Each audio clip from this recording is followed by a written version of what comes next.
여러분 안녕하십니까? AI 앵커 박희붕입니다. 주간 종합 뉴스 시작하겠습니다. 첫 소식입니다. 제45회 전국장애인 체육대회가 31일 부산에서 막을 올립니다. 대회를 앞두고 선수들은 최상의 경기력을 위해 구슬땀을 흘리며 마지막 훈련에 매진하고 있습니다. 현장을 김윤정 기자가 다녀왔습니다. 휠체어에 몸을 맡긴 선수들이 코트를 가로지릅니다. 빠르고 정확한 손놀림으로 공에 집중하며 강한 서브와 리턴을 반복합니다. 선수들과는 짧은 의견을 나누며 호흡을 맞춰갑니다. 실력을 일단 키우는 게 중요하기도 하겠지만 대회에 참가하고 여러 선수들끼리 함께 하는 시간이 중요하다고 생각을 합니다. 올 한 해 준비 나름 열심히 했으니까 좋게 파이팅해서 메달 따도록 노력해 보겠습니다. 척수 손상에 의한 하반신 마비로 비록 휠체어에 앉았지만 열정을 꺾을 수 없습니다. 테니스를 해서 좋은 성적을 걸 수 있도록 열심히 해서 좋은 성적을 낼 수 있도록 하겠습니다. 시각장애인 사이클 선수도 트랙 위에서 속도를 끌어올립니다. 파일럿과 조금만 호흡이 어긋나도 속도가 달라지는 만큼 자전거의 페이스를 맞추고 방향 감각을 익히기 위해 구슬땀을 흘립니다. 파일럿과 한 몸처럼 함께 호흡을 맞추는 장애인 선수. 긴장된 표정으로 박진감 넘치는 스피드를 만들어갑니다.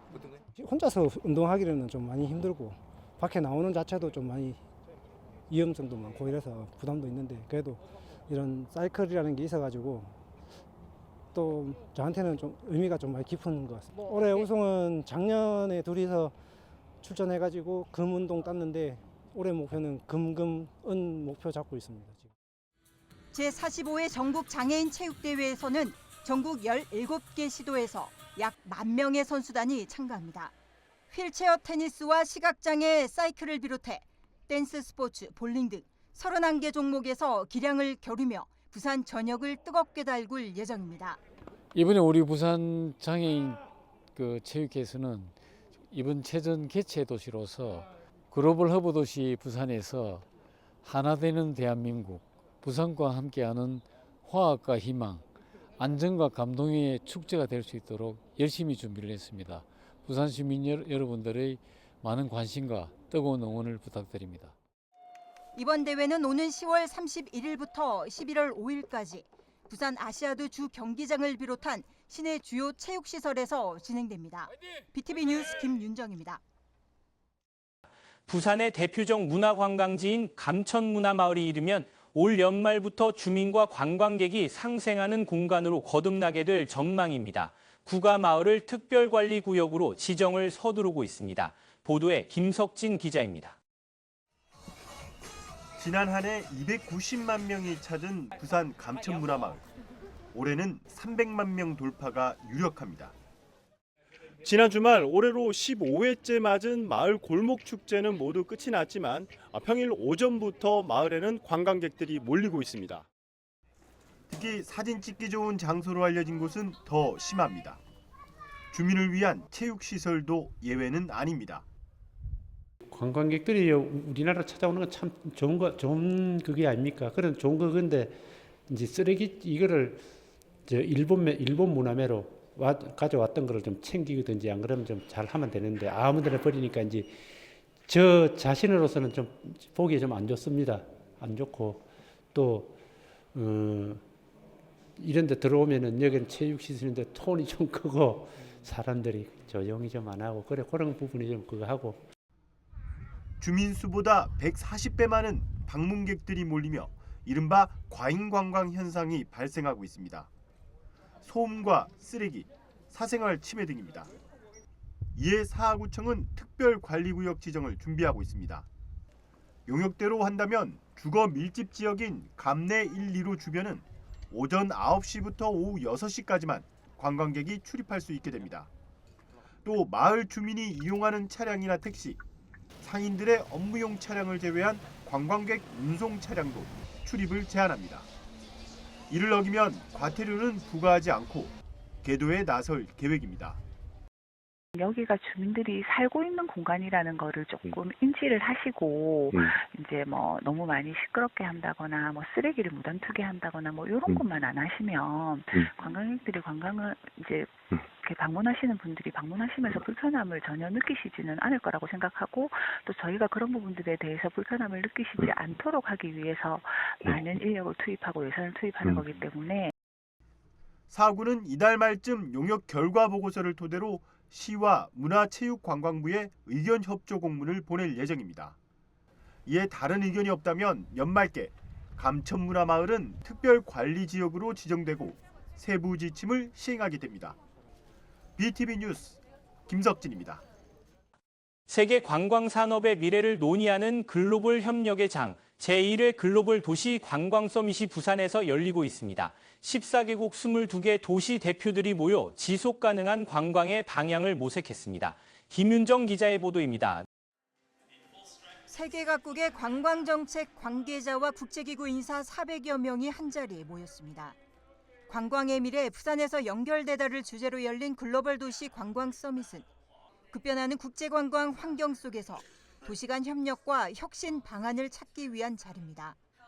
첫날 개회식에서는 박형준 부산시장과 UN 세계관광기구 등 주요 인사들이 참여해 도시 간 상생과 협력을 강조했습니다. The Busan initiative, which will be announced tomorrow, will mark an important first step that represents our shared vision and commitment. 특히 22개국 시장들이 참여한 시장회담에서는 지속 가능한 관광 발전을 위한 공동 선언문을 채택하며 도시 간 협력의 새로운 전기를 마련했습니다. 또 기조 세션과 특별 대담에서는 포용적이고 지속 가능한 관광 비전을 논의했습니다. 이번 서밋은 29일까지 관광 비즈니스 상담회와 도시관광 로드쇼, 청년과 시민이 함께하는 토크쇼 등 다양한 프로그램으로 이어집니다. 부산시는 서밋을 매년 정례화하고 부산 글로벌 도시 위크와 글로벌 미식 포럼 등과 연계해 도시 간 상생 협력을 이어갈 예정입니다. 또 이번 행사를 계기로 부산이 국제 관광 정책과 비즈니스 교류를 선도하는 글로벌 관광 산업의 허브 도시로 한 발짝 다가섰습니다. BTV 뉴스 김윤정입니다. 날씨는 갑자기 추워졌지만 부산의 가을바다는 축제로 물들고 있습니다. 송도의 수욕장에선 고등어 축제가, 다대포에는 어항문화축제가 연이어 열립니다. 김석진 기자입니다. 올해로 16회째에 맞는 부산 고등어 축제가 31일부터 사흘간 송도 해수욕장에서 펼쳐집니다. 이번 축제는 길놀이와 무형문화유산인 부산 고분돌이 건립 공연을 시작으로 축하 콘서트 등이 이어집니다. 특히 올해는 체험 참여 프로그램이 확대됩니다. 고등어 축제하면 몇 가지 킬링 컨텐츠들이 이제 저희들이 이제 항상 하고 있는데 이제 그 중에 카약 타고 고등어 잡기, 그리고 맨손 고등어 잡기, 그리고 고등어 깜짝 경매 이런 부분들이 있습니다. 그래서 그 주민들이 가장 좋아하시고 관광객들에게 호응도 굉장히 많은 이제 고등어 깜짝 경매 횟수를 조금 늘렸고요. 그리고 전반적으로 이제 홍보 체험 부스라든가 그리고 먹거리 장터, 그리고 수산물 직거래 장터, 그리고 플리마켓의 운영 시간을 조금 늘린 부분이 있고요. 각종 경연 대회도 풍성합니다. 송도 스트릿 댄스 대회와 고등어 슬리퍼 양봉 대회, 고등어 종이배 경주 대회 등입니다. 또 고등어를 주제로 한 전시관과 서구 관광 홍보관, 고향사랑 기부제 홍보관도 마련됩니다. 이 밖에도 수산물 직거래 장터와 플리마켓이 열리고 가족 단위 관광객을 위한 아트 퀴즈존과 포토박스도 운영합니다. 또 11월 1일에는 송도 오션파크 일원에서 희망교육 평생학습 축제가, 다음 날에는 푸짐한 경품도 주는 남항대교 걷기 대회가 열립니다. 한편 사하구 다대포 해수욕장 인근 다대포항에서는 오는 11월 7일과 8일 양일간 올해로 10회째 맞는 다대포 어항문화축제가 열립니다. 이번 축제는 후리소리 공연과 노래자랑 대회, 수산물 깜짝 경매 등이 마련돼 다양한 볼거리와 먹거리, 즐길거리를 선사할 예정입니다. BTV 뉴스 김석진입니다. UN 창설 80주년을 맞아 평화의 도시 부산에서 부산 UN 위크가 시작됐습니다. 첫 행사로 열린 UN의 날 기념식에서는 참정국을 기리고 평화의 가치를 되새겼습니다. 박재한 기자입니다. 유엔의 날 기념식이 지난 24일 부산 유엔 기념공원에서 열렸습니다. 서울과 부산에서 나뉘어 열리던 행사가 올해 처음으로 부산에서 통합 개최됐습니다. 행사에는 박형준 부산시장과 김진아 외교부 제2차관, 주한 외교단 등 300여 명이 참석해 한국전 참전국 전몰 장병을 추모하고 유엔 80주년을 기렸습니다. 시민의 평화 메시지를 담은 타임캡슐도 부산시에 전달됐습니다. 평화의 도시 부산에서 시작된 연대의 뜻이 전 세계로 이어지길 바라는 시민의 염원이 담겼습니다. 부산 유엔위크는 2019년부터 매년 개최되고 있습니다. 유엔의 날부터 턴투어드 부산까지 3주간 이어집니다. 다음 달 7일에는 웨스틴 조선 부산에서 세계 평화 포럼이 열립니다. 80년의 약속, 평화의 미래를 주제로 예술을 통한 평화의 가치에 대한 기조연설이 이어질 예정입니다. 또 다음 달 11일 오전 11시에는 유엔 기념공원을 중심으로 6.25 참전 유엔 전사자의 희생과 헌신을 기리는 턴투어드 부산 행사가 열려 전 세계가 함께 1분간 추모 묵념을 올립니다. BTV 뉴스 박찬입니다. 사상구 신무라 사거리에 새 육교가 들어섰습니다. 기준 2개 육교를 연결하는 Y자 육교로 어디로든 편하게 건널 수 있는데요. 또 인근에는 휠체어 전용 도로가 설치됐습니다. 교통사고가 많았던 곳이라 보행 환경이 한결 나아졌습니다. 장동원 기자입니다. 백양터널과 바로 연결되는 사상구 신무라 사거리입니다. 북구와 낙동대로로도 이어져 차량 통행은 사상구에서 손꼽히는 곳입니다. 이곳 한가운데 새 육교가 개통됐습니다. 기존 2개 육교를 Y자형 육교로 연결해 어느 방향으로든 한 번에 갈 수 있게 했습니다. 육교를 오르내리고 다시 횡단보도를 건너는 수고가 사라졌습니다.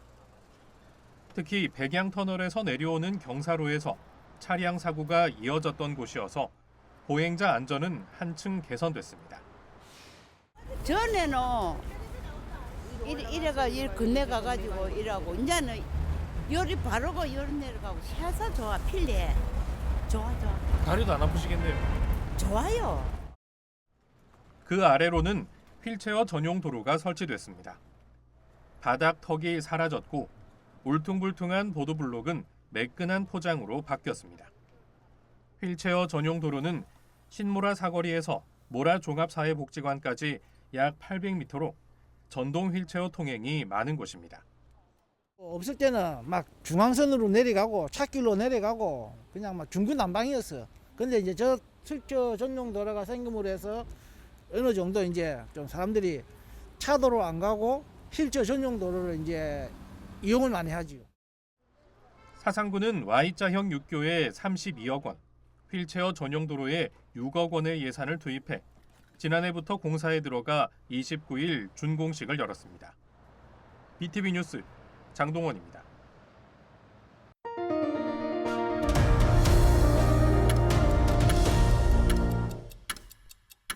부산에도 단풍이 물들기 시작했습니다. 기온이 뚝 떨어지면서 쌀쌀한 가을 날씨가 이어지고 있는데요. 기장군 용소웰빙공원을 시작으로 부산국 굿이 가을빛으로 물들고 있습니다. 박재한 기자입니다.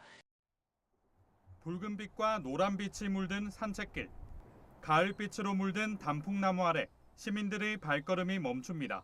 기장군 용소 웰빙공원에는 본격적인 단풍철을 맞아 나들이객들의 발길이 이어지고 있습니다. 날씨도 좋고 보니까 가을에 이제 시작했던 거 같고요. 보니까 날씨가 선선하고 밖에 나들이 하기 참 좋은 계절이고 여기 보니까 지금 단풍 살살 뜨는데 참 이쁘네 보니까. 눈이 힐링되는 것 같아요. 다른 곳보다 여기는 단풍이 또 더 산세가 또 우거진 것 같아가지고 더 좋은 것 같아요. 오늘은 조금 기온이 떨어져갖고 딱 제한테는 좋은 것 같아요. 가을인 것 같아요. 오늘 가을이 느껴져요. 지난 주말부터 기온이 뚝 떨어지며 쌀쌀한 가을 날씨가 이어지고 있습니다. 부산의 28일 아침 최저 기온은 7.7도로 올 가을 들어 가장 낮은 기온을 기록했습니다. 기상청은 이번 주를 기점으로 부산 전역에서 단풍이 본격적으로 물들 것으로 내다봤습니다. 중국 북부 지방에서 확장하는 대륙고기압의 영향으로 우리나라 북쪽에서 찬 공기가 남하하고 맑은 날씨로 인한 복사 냉각이 더해져 29일은 고기압권 내에서 아침 기온이 28일과 비슷하겠고 바람도 약간 강하게 불어 체감 온도가 낮아져 춥겠으며 이 밖에 금정산과 충렬사, UN 기념공원 등 부산 지역 단풍 명소에도 11월로 접어들며 단풍이 절정을 맞을 것으로 보입니다. BTV 뉴스 박재환입니다. 10월 29일은 지방자치의 날입니다. 이날을 기념해 부산참여연대는 구군의 좋은 정책을 발굴해 시상하고 있는데요. 올해는 어떤 정책들이 수상의 영광을 누렸을까요? 김석진 기자가 소개합니다.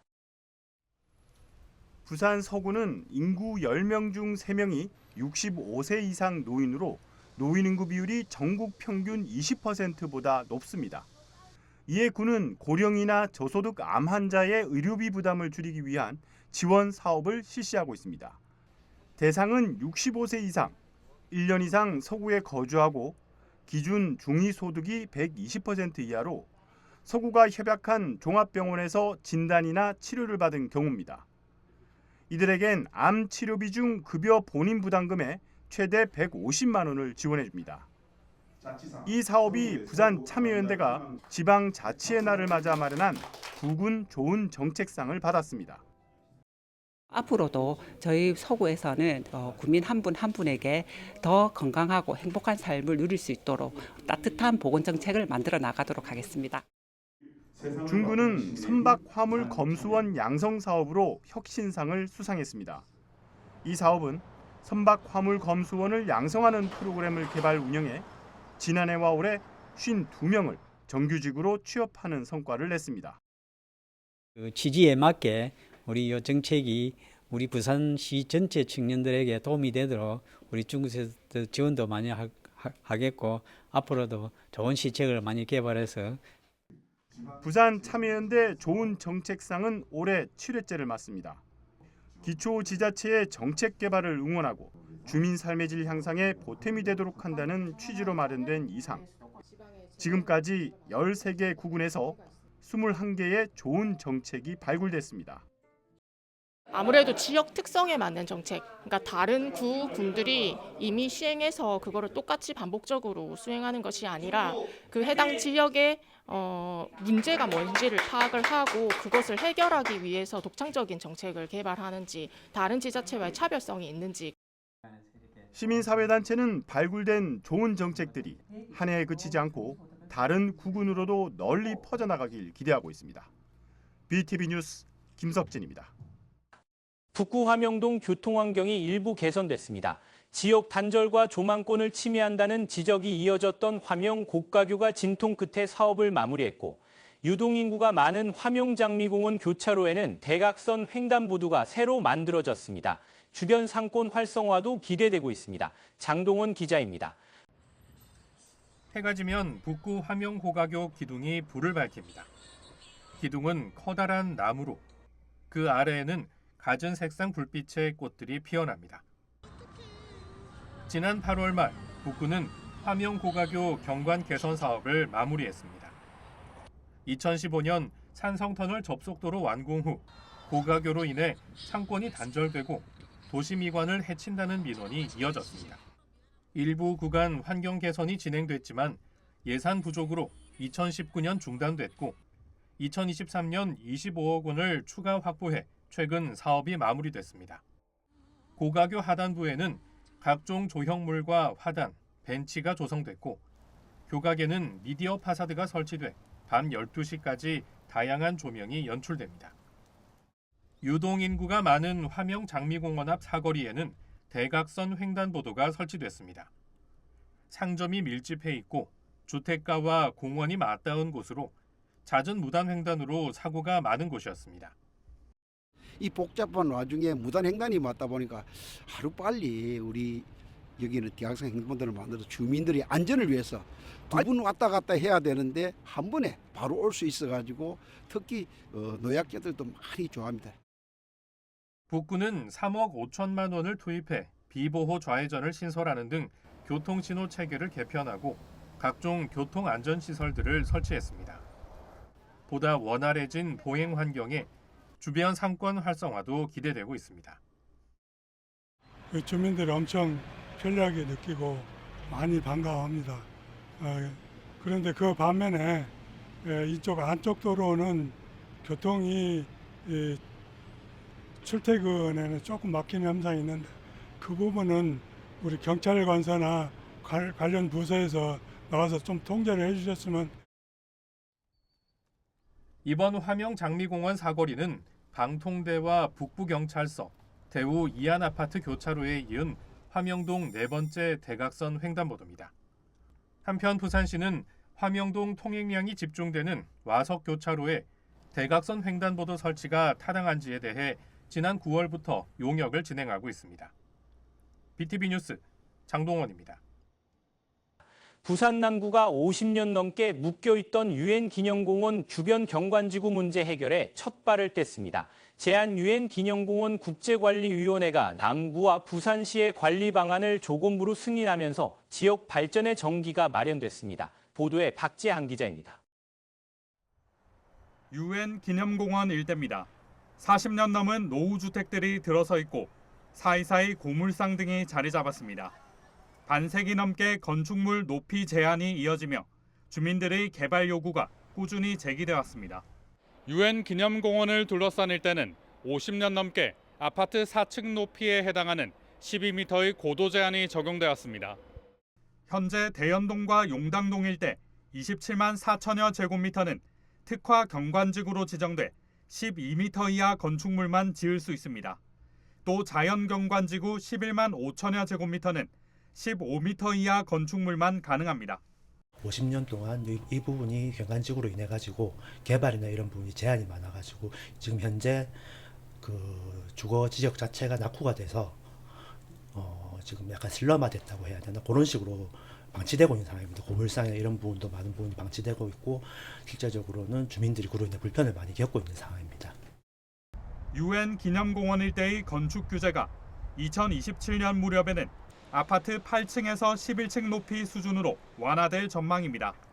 최근 제한 유엔 기념공원 국제관리위원회가 공원 일대 건축 규제 완화에 조건부 동의했기 때문입니다.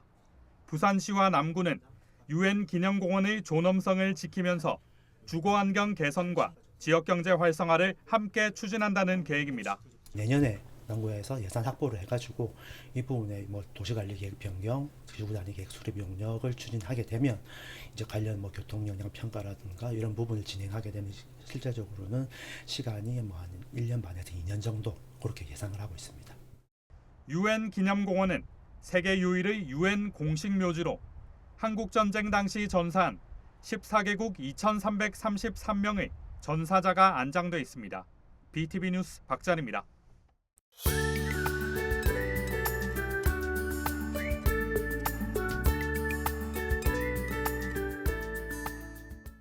다음 주 아침 최저기온은 약 7도에서 14도, 낮 최고기온은 18도에서 21도로 예상됩니다. 기온은 평년과 비슷하거나 조금 낮겠습니다. 주 초반부터 후반까지 맑은 날씨가 예상됩니다. 아침 저녁 기온차가 꽤 크기 때문에 얇은 겉옷 또는 가디건 하나 챙기시는 게 좋겠습니다. 이상 다음 주 날씨 정보였습니다.